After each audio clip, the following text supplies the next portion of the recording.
ഇന്നത്തെ കഥ ഒരു ക്രൈം സ്റ്റോറി ആണെങ്കിലും അവസാനം നമ്മളെല്ലാ മാതാപിതാക്കൾക്കും ഒരിക്കലും മറക്കാനാകാത്തൊരു പാഠം നൽകുന്ന കഥ കൂടിയാണ്. ഹൈദരാബാദിലെ കുക്കട്ട് പള്ളി എന്നൊരു പ്രദേശത്ത് സംഗീത് നഗറിൽ താമസിക്കുന്ന വ്യക്തിയാണ് കൃഷ്ണൻ. ഇദ്ദേഹം ഇരുചക്ര വാഹനങ്ങളുടെ ബിസിനസ് നടത്തുന്നു.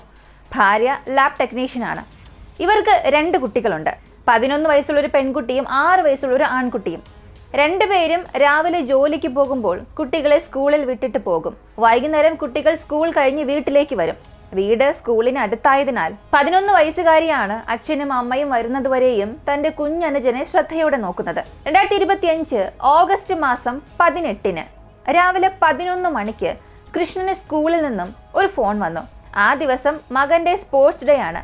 അതുകൊണ്ട് വീട്ടിൽ നിന്നും ലഞ്ച് കൊണ്ടുവരണമെന്ന് സ്കൂളിൽ പറഞ്ഞിരുന്നു. സാധാരണ സ്കൂളിലാണ് ലഞ്ച് കൊടുക്കാറ്. പക്ഷെ അന്നത്തെ ദിവസം വീട്ടിൽ നിന്നും കൊണ്ടുവരണമെന്ന് ആവശ്യപ്പെട്ടിരുന്നു. എല്ലാവരും കൊണ്ടുവന്നിരുന്നു. കൃഷ്ണന്റെ മകൻ മാത്രമാണ് കൊണ്ടുവരാത്തതെന്നും അവരറിയിച്ചു. ഇത് കേട്ട കൃഷ്ണന് വല്ലാത്തൊരു സംശയം വന്നു. കാരണം ഭാര്യയും താനും രാവിലെ ഭക്ഷണം പാക്ക് ചെയ്ത് വീട്ടിലുള്ള തന്റെ 11 വയസ്സുകാരിയുടെ കയ്യിൽ കൊടുത്തിട്ട് അത് സഹോദരൻ എത്തിക്കാൻ പറഞ്ഞതാണ്. അവൾക്ക് അന്നത്തെ ദിവസം ക്ലാസ് ഇല്ലായിരുന്നു. എന്തുകൊണ്ട് അവൾ ഭക്ഷണം കൊണ്ടു കൊടുത്തില്ല എന്ന വലിയൊരു സംശയം തോന്നി.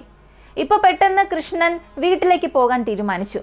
വീട്ടിലെത്തുമ്പോൾ വാതിൽ തുറന്ന നിലയിലാണ്, അതായത് അകത്തു നിന്നും പൂട്ടിയിട്ടില്ല. അകത്തേക്ക് കയറുമ്പോൾ കൃഷ്ണൻ ഞെട്ടിത്തരിച്ച് അങ്ങനെ നിന്നുപോയി. തന്റെ 11 വയസ്സുള്ള മകൾ രക്തം വാർന്ന സോഫയിൽ കിടക്കുകയാണ്. എവിടെ നോക്കിയാലും രക്തം. അവളുടെ ശരീരത്തിൽ പലയിടങ്ങളിൽ കത്തി കൊണ്ട് കുത്തിയ മുറിവുണ്ട്. കണ്ടപ്പോൾ തന്നെ മനസ്സിലായി മകൾ ജീവനോടെ ഇല്ല എന്ന്. അദ്ദേഹം നിലവിളിച്ച് കരയാൻ തുടങ്ങി. പെട്ടെന്ന് തൊട്ടടുത്തുള്ള അയൽവാസികളെല്ലാം ഓടി വന്നു. പോലീസിനെ വിവരം അറിയിച്ചു. പോലീസും അല്പസമയത്തിനുള്ളിൽ തന്നെ വീട്ടിലേക്ക് വന്ന് പരിശോധന ആരംഭിച്ചു. ഒന്നും മോഷണം പോയിട്ടില്ല. അതിനാൽ ഇത് കവർച്ചയല്ല എന്ന് പോലീസിന് മനസ്സിലായി. ബലം പ്രയോഗിച്ച് വീടിനകത്തേക്ക് കടന്നതിന്റെ തെളിവുമില്ല. അപ്പോൾ പിന്നെ ഇത് വ്യക്തിപരമായ വൈരാഗ്യം, മുൻകൂട്ടി ആസൂത്രണം ചെയ്ത ഒരു കുറ്റകൃത്യമാകാമെന്ന് പോലീസിന് തോന്നി. എങ്കിലും ഒരു 11 വയസ്സുകാരി കുട്ടിയോട് ഇത്ര വലിയൊരു ആക്രമണം നടത്താൻ ആർക്കാണ് കഴിയുക? എന്താണ് ഇതിന്റെ യഥാർത്ഥ കാരണം? ഈ ചോദ്യങ്ങളായിരുന്നു മുൻപിലുണ്ടായിരുന്നത്. അന്വേഷണം വീണ്ടും ആരംഭിച്ചു. പോലീസിന് മുൻപിൽ പല സാധ്യതകൾ അങ്ങനെ തുറന്നു കിടന്നിരുന്നു. യഥാർത്ഥ കാരണം എന്താണെന്നുള്ളത് കണ്ടെത്തിയേ മതിയാവുകയുള്ളൂ. സംഭവത്തിന് ഉപയോഗിച്ച ആയുധം അത് ആ വീട്ടിൽ നിന്നുള്ളതായിരിക്കാമെന്ന് പോലീസിന് തോന്നി. പക്ഷെ അടുക്കള പരിശോധിച്ചപ്പോൾ അങ്ങനെയൊന്നും കാണാനില്ല. ഉപയോഗിക്കാത്ത കത്തികൾ മാത്രമേ അവിടെ ഉണ്ടായിരുന്നുള്ളൂ. അതിനാൽ കുറ്റവാളി ആയുധം പുറത്തു നിന്നും കൊണ്ടുവന്നതായിരുന്നു. അതായത് സംഭവം മുൻകൂട്ടി പദ്ധതിയിട്ടാണ് ചെയ്തതെന്ന് പോലീസിന് മനസ്സിലായി. ഈ ഒരു വിവരം അമ്മയെ വിളിച്ചറിയിച്ചു. അമ്മയ്ക്ക് അത് വിശ്വസിക്കാനേ സാധിച്ചില്ല. തന്റെ മകൾ ജീവനോടെ ഇല്ല എന്ന കാര്യം അവരെ കൊണ്ട് ചിന്തിച്ചു നോക്കാനേ സാധിച്ചില്ല.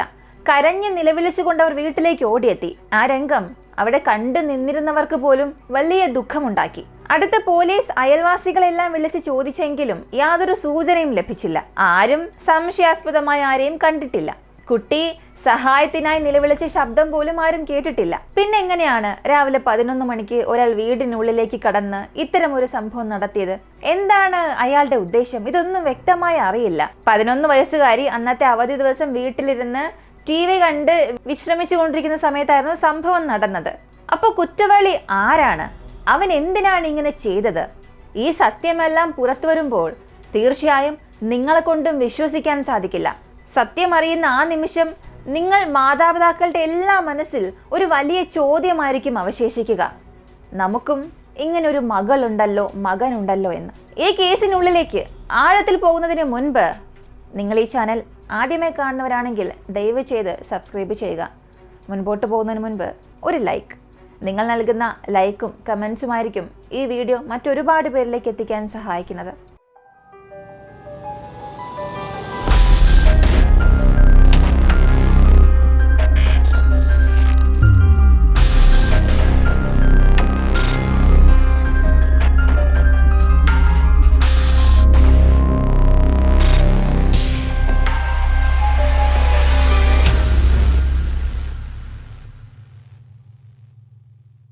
പോലീസ് ഈ കേസ് അന്വേഷിക്കുമ്പോൾ ചിന്തിക്കാൻ തുടങ്ങിയത് ഈ കുടുംബത്തെക്കുറിച്ചും അവരുടെ ദൈനംദിന ജീവിതത്തെക്കുറിച്ചും നന്നായി അറിയാവുന്ന ഒരാളാണ് വീട്ടിലേക്ക് കയറിയത്. കാരണം അമ്മയും അച്ഛനും ജോലിക്ക് പോകും, സഹോദരൻ സ്കൂളിലായിരിക്കും, പെൺകുട്ടി മാത്രം വീട്ടിലായിരിക്കും. ഈ വിവരങ്ങൾ അപരിചിതർ അറിയേണ്ട സാധ്യതയേ ഇല്ല. അതിനാൽ ഈ അപ്പാർട്ട്മെന്റിലേക്ക് പാലെത്തിക്കുന്നവർ, പച്ചക്കറി വിൽപ്പനക്കാർ, പ്ലംബർ, കാർപ്പൻ്റർ, വിവിധ ജോലികൾക്കെത്തുന്ന ടെക്നീഷ്യൻസ്, ഇവരുടെയൊക്കെയും പേരുകളും വിവരങ്ങളും ഒക്കെ പോലീസ് ശേഖരിക്കാൻ തുടങ്ങി. ഓരോരുത്തരായി ചോദ്യം ചെയ്യാനും ആരംഭിച്ചു. കൂടാതെ ആരും പുറത്തേക്ക് വന്നതും അകത്തേക്ക് പോയതും കണ്ടിട്ടില്ലെങ്കിൽ കുറ്റവാളി ഈ വീടിനുള്ളിലെ അല്ലെങ്കിൽ ഈ അപ്പാർട്ട്മെന്റിനുള്ളിലെ ആരോ ആയിരിക്കാമെന്ന് പോലീസ് സംശയിച്ചു. സാധാരണ ഏതൊരു കേസ് എടുത്താലും മൃതദേഹം ആദ്യം കണ്ടയാളെയായിരിക്കും സാധാരണയായി പ്രാഥമിക പ്രതിയായി കണക്കാക്കുക. പ്രത്യേകിച്ച് കുടുംബ അംഗമാണെങ്കിൽ അത് കൂടുതൽ സംശയത്തിനിടയാക്കും. ഇവിടെ അത് കുട്ടിയുടെ അച്ഛനായ കൃഷ്ണനായിരുന്നു. പോലീസിന്റെ ഈ സംശയത്തിന് പല കാരണങ്ങളുണ്ടായിരുന്നു. ഒന്നാമത്തേത്, പോസ്റ്റ്മോർട്ടം റിപ്പോർട്ട് പ്രകാരം സംഭവം 11 മണി മുതൽ 12 മണിക്കിടയിലാണ് സംഭവിച്ചത്. കൃഷ്ണൻ 11:30 തന്നെ വീട്ടിലും എത്തിയിരുന്നു. ഏകദേശം 11:35-40 പോലീസിനെ വിളിച്ചു. അതായത് സംഭവം നടന്ന ആ ഒരു സമയത്തിനടുത്താണ് അദ്ദേഹം വീട്ടിലെത്തിയത്. രണ്ടാമത്തെ കാര്യം, വീട്ടിൽ മറ്റാരും പ്രവേശിച്ചതിന്റെ CCTV തെളിവുകളൊന്നും ഇല്ല. രാവിലെ 9:30 അമ്മയും അച്ഛനും മകനും മൂവരും വീട്ടിൽ നിന്നും പുറത്തേക്ക് പോകുന്നു. അതെല്ലാം ക്യാമറയിൽ കാണുന്നുണ്ട്. അതിനുശേഷം 11-11:30 ഈ സമയങ്ങളിൽ ആരും അപ്പാർട്ട്മെന്റിനുള്ളിലേക്ക് കയറിയതോ ഇറങ്ങിയതോ ഒന്നും ക്യാമറയിൽ കാണുന്നില്ല. കൃഷ്ണൻ പറഞ്ഞ വിവരമനുസരിച്ച് സ്കൂളിൽ നിന്നും വിളി വന്നതുകൊണ്ട് 11:45 വീട്ടിലെത്തി. പക്ഷേ CCTVയിൽ അദ്ദേഹം 11:30 വരുന്നതായാണ് കണ്ടത്. അപ്പോൾ ഇവയെല്ലാം ചേർന്നപ്പോൾ കൃഷ്ണനെയാണ് പോലീസിന് സംശയം തോന്നിയത്. രാവിലെ കുട്ടിയെ വീട്ടിൽ വിട്ടിട്ട് പോയി 11:30 തിരികെ വരുന്നു. അദ്ദേഹം എത്തി ഒരു 5-10 മിനിറ്റിനുള്ളിൽ തന്നെ പോലീസിനെ വിളിക്കുന്നു. അതിനാൽ അദ്ദേഹം വീട്ടിൽ കയറിയതിന് പിന്നാലെ സംഭവം ഉണ്ടായിട്ടുണ്ടാകാം. പിന്നീട് ഈ സംഭവം താൻ അറിഞ്ഞതായി അഭിനയിച്ചതാകാമല്ലോ. ഈ ഒരു സംശയം പോലീസിനുണ്ടായിരുന്നു. എങ്കിലും പ്രധാന പ്രശ്നം അവിടെ തെളിവാണ്. എന്തൊക്കെ തന്നെ പറഞ്ഞാലും കോടതിയിൽ തെളിവാണ് ആവശ്യം. അദ്ദേഹം 11:45 വീട്ടിൽ കടന്നതിന്റെ തെളിവുണ്ട്. പക്ഷെ സംഭവം അദ്ദേഹം ചെയ്തു എന്ന് തെളിയിക്കുന്നതിന്റെ തെളിവുകളൊന്നും ഇല്ല. അതിനാൽ നേരിട്ട് അറസ്റ്റ് ചെയ്യാൻ പോലീസിന് കഴിയില്ല. പക്ഷെ അദ്ദേഹം പ്രാഥമിക ഒരു പ്രതിയായി തന്നെ തുടർന്നു. അടുത്തതായി പോലീസ് ബന്ധുക്കളെയും അയൽവാസികളെയും ചോദ്യം ചെയ്യുമ്പോൾ കുട്ടിയുടെ അടുത്ത കാല പിറന്നാൾ ആഘോഷിന്റെ വീഡിയോസും ഫോട്ടോസും എല്ലാം പരിശോധിച്ചു. ആരെല്ലാമാണ് അടുത്ത ബന്ധുക്കളായിരുന്നത്, ആരൊക്കെയാണ് ആ വീട്ടിൽ പോവുകയും വരികയും ചെയ്തത്. ഈ വീഡിയോസിനെ ചില സൈക്യാട്രിസ്റ്റും നോക്കി പരിശോധിച്ചു. എന്നിരുന്നാലും പിതാവിനെതിരെ ആരോപണം തെളിയിക്കാനായിട്ടുള്ള ഒന്നും കണ്ടെത്താനായില്ല. ഇങ്ങനെ അന്വേഷണം മുന്നോട്ട് പോകുമ്പോഴാണ് കുട്ടിയുടെ ഫ്ളാറ്റിന്റെ എതിർ കെട്ടിടത്തിൽ താമസിക്കുന്ന ഒരു സോഫ്റ്റ്വെയർ എഞ്ചിനീയർ പോലീസ് അയാളെ ചോദ്യം ചെയ്യുമ്പോൾ ഒരു ചെറിയ വിവരം നൽകി. അന്ന് ഞാൻ വീട്ടിൽ നിന്ന് ജോലി ചെയ്തുകൊണ്ടിരിക്കുകയായിരുന്നു. ഒരു 11 മണിയോടുകൂടി ഞാൻ ബാൽക്കണിയിൽ നിന്നും പുറത്തേക്ക് നോക്കിയപ്പോൾ അടുത്ത വീട്ടിലെ ഒരു കുട്ടി കോമ്പൗണ്ട് വാൾ ചാടിക്കടക്കുന്നത് ഞാൻ കണ്ടു. സാധാരണ കുട്ടികൾ ക്രിക്കറ്റ് കളിക്കുമ്പോൾ പന്ത് വീണാൽ ഇങ്ങനെയൊക്കെ ചാടാറുണ്ട്. അതുകൊണ്ട് തന്നെ ഞാനത് വലിയ കാര്യമാക്കിയില്ല എന്നും പറഞ്ഞു. അദ്ദേഹം പറഞ്ഞ ഈ ഒരു കുട്ടി 14-15 വയസ്സ് പ്രായമുള്ള അതേ സെയിം അപ്പാർട്ട്മെന്റ് ബ്ലോക്കിലെ ബാലനാണെന്നും അദ്ദേഹം പറഞ്ഞു. ആ കുട്ടിയെ അദ്ദേഹത്തിന് കൃത്യമായി തന്നെ അറിയാമായിരുന്നു. പോലീസ് നേരെ ആ കുട്ടിയുടെ വീട്ടിലേക്ക് പോയി. അവന്റെ മാതാപിതാക്കളോട് ചോദിച്ചു. അമ്മ പറഞ്ഞത് അന്ന് അവന്റെ സ്കൂളിൽ സ്പോർട്സ് ഡേ ആയിരുന്നു. പക്ഷെ അവന് പനിയായതുകൊണ്ട് സ്കൂളിൽ പോയില്ല എന്ന്. തുടർന്ന് പോലീസ് ആ കുട്ടിയെ കാണുകയും അവനോട് ചോദിക്കുകയും ചെയ്തു. അവൻ വളരെ സാധാരണയായി സംസാരിക്കാൻ തുടങ്ങി. അവൻ പറഞ്ഞത്, അന്ന് ഞാൻ വീട്ടിൽ തന്നെ വിശ്രമിക്കുകയായിരുന്നു, എനിക്ക് പനി ഉണ്ടായിരുന്നു എന്ന്. പിന്നീട് പോലീസ് അവനോട് ചോദിച്ചു, നിന്റെ മുറി ഒന്ന് കാണാമോ എന്ന്. അവനും അതിനെ സമ്മതിച്ചു. പോലീസ് ആ മുറിക്കുള്ളിലേക്ക് കടന്നു നോക്കി. ആ സമയത്ത് മേശപ്പുറത്തുണ്ടായിരുന്ന ഒരു നോട്ട്ബുക്ക് കയ്യിലെടുത്തു. അത് തുറന്നു നോക്കിയപ്പോൾ ഓഫീസറുടെ മുഖത്ത് വലിയ ആശങ്കയും ഞെട്ടലും ഉണ്ടായിരുന്നു. നോട്ട്ബുക്കിലുണ്ടായിരുന്ന ആ കാര്യങ്ങൾ അത് ഈ അന്വേഷണത്തെ പുതിയ ദിശയിലേക്ക് നയിക്കുന്ന നിർണായക കാര്യങ്ങളായിരുന്നു. ഓഫീസർ പെട്ടെന്ന് നോട്ട്ബുക്ക് അടച്ചു വെച്ച് പുറത്തേക്ക് വരുന്നു. ഇപ്പോ ആ ഓഫീസർ കുട്ടിയോട് രണ്ട് കാര്യം ചോദിച്ചു. ഇതെല്ലാം നീ എന്തിനാണ് എഴുതിയത്, എന്താണ് ഇതിന്റെ ഉദ്ദേശം, അല്ലെങ്കിൽ എന്താണ് ഇതിന്റെ അർത്ഥം എന്നൊക്കെ ചോദിച്ചു. ആ കുട്ടി ആദ്യം ഒന്ന് ഭയന്നുപോയി. അല്പം ഒന്ന് തടഞ്ഞും മടിച്ചുമൊക്കെ സംസാരിക്കാൻ തുടങ്ങി. അടുത്ത ഓഫീസർ വളരെ ശാന്തമായി ചോദിച്ചു, നീയൊന്നും ഭയപ്പെടണ്ട, ഇതെഴുതാൻ കാരണം എന്താണെന്ന് മാത്രം പറഞ്ഞാൽ മതിയെന്ന്. അന്നാണ് അവൻ ആ ഡയറിയിൽ എഴുതിയതിന്റെ യഥാർത്ഥ സംഭവം എന്താണെന്ന് പോലീസിന് വ്യക്തമാക്കിയത്. ആ 14 വയസ്സുള്ള കുട്ടി നിരവധി വെബ് സീരീസുകൾ, യൂട്യൂബ് വീഡിയോസ്, പ്രത്യേകിച്ച് കവർച്ചകളും ഈ അന്വേഷണ കേസുകളും ഒക്കെ നിരന്തരം കാണാറുണ്ടായിരുന്നു. മണി ഹീസ്റ്റ് പോലുള്ള സീരീസ് ഒക്കെ അവനെ വല്ലാതെ സ്വാധീനിച്ചിരുന്നു. അതിലൂടെ ഒരു വീട്ടിൽ എങ്ങനെ കയറാം, എങ്ങനെ മോഷണം നടത്താം, തെളിവുകൾ എങ്ങനെ നശിപ്പിക്കാം, രക്ഷപ്പെടാനുള്ള വഴി എല്ലാം അവന്റെ ഡയറിയിൽ എഴുതിയിരുന്നതും ഏത് വീട്ടിൽ കയറണം, ഏത് വഴി കടക്കണം, ആരെങ്കിലും വീട്ടിലുണ്ടെങ്കിൽ എന്ത് ചെയ്യണം, എങ്ങനെ പെരുമാറണം, വീട്ടിൽ നിന്നും രക്ഷപ്പെടേണ്ട വഴി എന്നിവയെല്ലാം ഒരു സ്കെച്ചോടുകൂടി എഴുതിയിരുന്നു. ഇനി പോലീസിന് അറിയേണ്ടത് അവന്റെ ആ പ്ലാൻ ആരുടെ വീട്ടിലേക്കാണ് എന്നുള്ളത് മാത്രമാണ്. പോലീസ് ഡയറി വീണ്ടും പരിശോധിച്ചു. അവൻ പ്ലാൻ ചെയ്തിരുന്നത് ഇപ്പോൾ കൊലപാതകം നടന്നിരുന്ന അതേ വീട്ടിലേക്കാണെന്നും വ്യക്തമായി. ആ ചെറിയ കുട്ടി അവൻ നിരന്തരം ആ വീട് നിരീക്ഷിക്കാറുണ്ടായിരുന്നു. അച്ഛൻ ഒരു ബിസിനസ്സുകാരനാണ്, അമ്മ ജോലിക്ക് പോകുന്നയാളാണ്. അതിനാൽ വീട്ടിൽ പണം ഉണ്ടാകുമെന്ന് അവൻ അറിയാം. ആ വീട്ടിൽ കവർച്ച നടത്താൻ അവൻ മാസങ്ങളോളം നോക്കിയിരുന്നു. ഇപ്പൊ പോലീസ് അവനോട് ചോദിച്ചു, നീ ഇത് കവർച്ചയ്ക്ക് വേണ്ടി തന്നെയാണോ പ്ലാൻ ചെയ്തത് എന്ന്. പക്ഷെ അവൻ ഒന്നും പറഞ്ഞില്ല. പോലീസ് വീണ്ടും ചോദിച്ചു, അടുത്ത വീട്ടിൽ സംഭവിച്ച ഈ കാര്യം അതിനും നിനക്കും എന്തെങ്കിലും ബന്ധമുണ്ടോ എന്ന്. അവൻ അല്പസമയം ഒന്ന് ശാന്തനായി നിന്നു. എന്നിട്ട് പറഞ്ഞു, അതെ എന്ന്. പോലീസ് വീണ്ടും ചോദിച്ചു, നീ ഇത് ഉദ്ദേശപൂർവ്വം ചെയ്തതാണോ എന്ന്. അതിനവൻ പറഞ്ഞത്, ഇല്ല അങ്കിൾ, എനിക്കത് ചെയ്യണമെന്നില്ലായിരുന്നു, അതൊരു അപകടത്തിൽ സംഭവിച്ചതാണെന്ന്. ഈയൊരു മറുപടി കേട്ടവന്റെ മാതാപിതാക്കളും പോലീസുകാരും പോലും ഞെട്ടിപ്പോയി. 10ാം ക്ലാസ്സിൽ പഠിക്കുന്ന ഒരു കുട്ടി ഒരു വലിയ കുറ്റത്തിലേക്ക് എങ്ങനെ വഴുതി വീണു? ഒരു ദിവസം കൊണ്ടൊന്നും അല്ല ഇത് സംഭവിച്ചത്. ഇതിനൊരു വലിയ പശ്ചാത്തലം തന്നെയുണ്ട്. അവന് 11 വയസ്സായപ്പോഴാണ് എല്ലാം തുടങ്ങിയത്. ഒരു ദിവസം ക്രിക്കറ്റ് കളിക്കാൻ പോകുമ്പോൾ ഒരു സീനിയർ കുട്ടിയുടെ ഐഫോൺ ഇവനൊരു അല്പസമയം കയ്യിൽ വെച്ചിരുന്നു. അത് കയ്യിലുണ്ടായിരുന്നപ്പോൾ അവനൊരു അത്ഭുതകരമായ ആവേശം തോന്നി. ആ ഒരു അനുഭവം അവന്റെ മനസ്സിൽ പതിഞ്ഞു. തനിക്കും ഒരു ഫോൺ വേണം, പക്ഷെ വീട്ടുകാർ എന്തായാലും വാങ്ങിത്തരില്ല, അതിനാൽ മോഷ്ടിക്കാം. ആ ഒരു ചിന്ത അവന്റെ മനസ്സിൽ വന്നു. ഒരിക്കൽ കളിക്കാനായി പോയപ്പോൾ അവന്റെ തന്നെ ഒരു കൂട്ടുകാരന്റെ ഫോൺ അവൻ മോഷ്ടിച്ചുകൊണ്ട് വീട്ടിലേക്ക് വന്നു. അമ്മ അത് കണ്ടു. എവിടെ നിന്നാണെന്ന് ചോദിച്ചപ്പോൾ തനിക്കത് കളഞ്ഞു കിട്ടിയതാണെന്ന് അവൻ പറഞ്ഞു. അമ്മയും അത് വലിയ കാര്യമാക്കിയില്ല. അങ്ങനെ ആ ഫോണിലൂടെ അവൻ നെറ്റ്ഫ്ലിക്സ്, ആമസോൺ പ്രൈം, യൂട്യൂബ്, മണി ഹീസ്റ്റ് പോലുള്ള സീരീസൊക്കെ നിരന്തരം കാണാൻ തുടങ്ങി. 2-3 വർഷത്തിനുള്ളിൽ തന്നെ കുറ്റകൃത്യത്തിന്റെ ആശയം എല്ലാം മനസ്സിൽ ആഴത്തിൽ കയറി. പണം വേണമെന്ന ആഗ്രഹത്തിനൊപ്പം ഒരു പ്ലാൻ വിജയിപ്പിച്ചാൽ കിട്ടുന്ന ആവേശം, തനിക്കിനി ഒന്നിനെയും പേടിക്കേണ്ടതില്ല എന്ന ധൈര്യം എല്ലാം അവന്റെ മനസ്സിൽ വളർന്നു വന്നു. എന്നിട്ട് അവൻ തീരുമാനിച്ചു, അടുത്ത വീട്ടിൽ പണമുണ്ടാകും, അവിടെ നമുക്ക് കയറാമെന്ന്. അതിനനുസരിച്ചതുപോലെ അവൻ ഡയറിയിൽ എല്ലാ പദ്ധതികളും തയ്യാറാക്കി. ആ വീടിന്റെ സ്കെച്ച്, എങ്ങനെ കയറണം, എന്താണ് വഴി, ഏതൊക്കെ പോയിന്റ്സ് ഉണ്ട്, എങ്ങനെ ഇറങ്ങണം, എല്ലാം രേഖപ്പെടുത്തി. പോലീസ് പരിശോധിച്ചപ്പോൾ അവൻ ആ ഡയറിയിൽ വരച്ചിരുന്ന മാപ്പും യഥാർത്ഥ വീടിന്റെ ഘടന എല്ലാം 100% മാച്ചായിരുന്നു. അങ്ങനെ അന്നത്തെ ദിവസം, സ്പോർട്സ് ഡേ ദിവസം, 6 വയസ്സുകാരൻ സ്കൂളിൽ പോകുമെന്ന് അവൻ അറിയാം. ആ 11കാരിയായ പെൺകുട്ടി വീട്ടിൽ ഒറ്റയ്ക്കാണെന്നും അവൻ അറിയാം. അന്ന് തന്നെയാണ് തൻ്റെ ദിവസം എന്നവൻ തീരുമാനിച്ചു. അന്ന് രാവിലെ അയൽവീട്ടിലെ മുൻവാതിൽ തുറന്ന നിലയിലായിരുന്നു.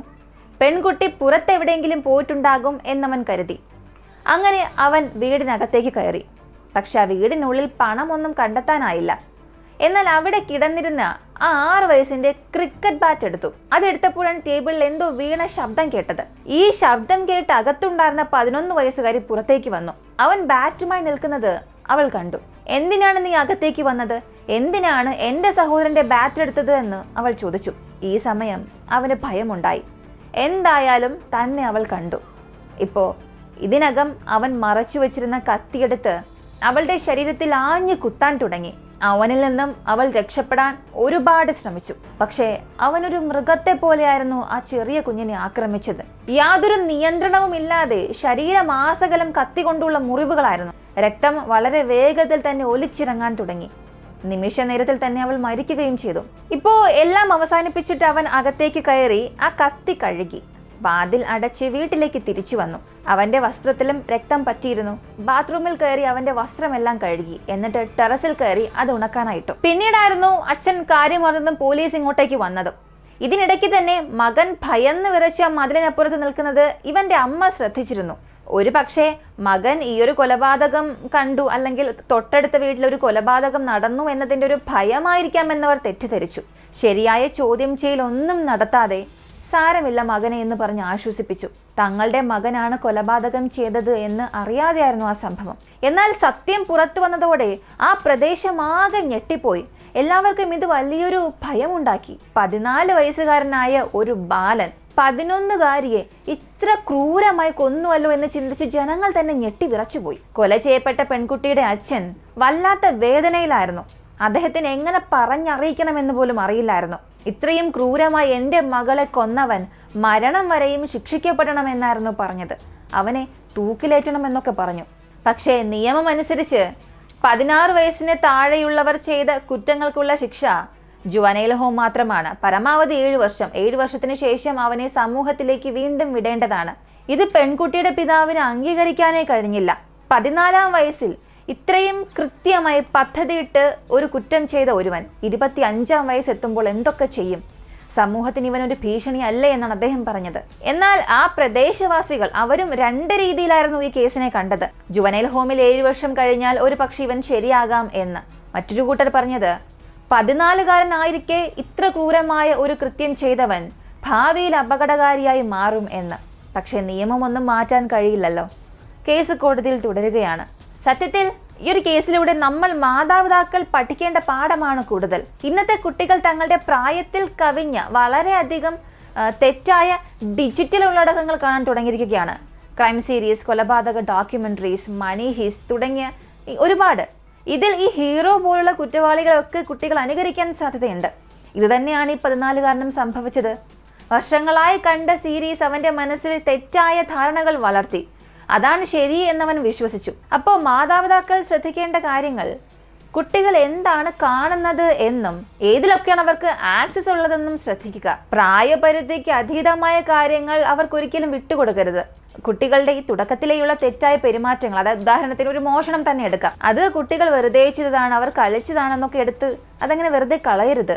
അത് വളരുമ്പോൾ വലിയ പ്രശ്നങ്ങളിലേക്ക് കൊണ്ടുപോകാം. ഇതിനൊക്കെ കുട്ടികളുമായ തുറന്ന ഒരു സംഭാഷണം, ആശയവിനിമയമാണ് ആവശ്യം. ഭയം, കുറ്റബോധം, ആശങ്ക തുടങ്ങിയൊക്കെ അവർ ഇങ്ങനെ പ്രകടിപ്പിക്കുമ്പോൾ അതിനെ ഒന്നും നിങ്ങൾ ഒരിക്കലും അവഗണിക്കാനേ പാടില്ല.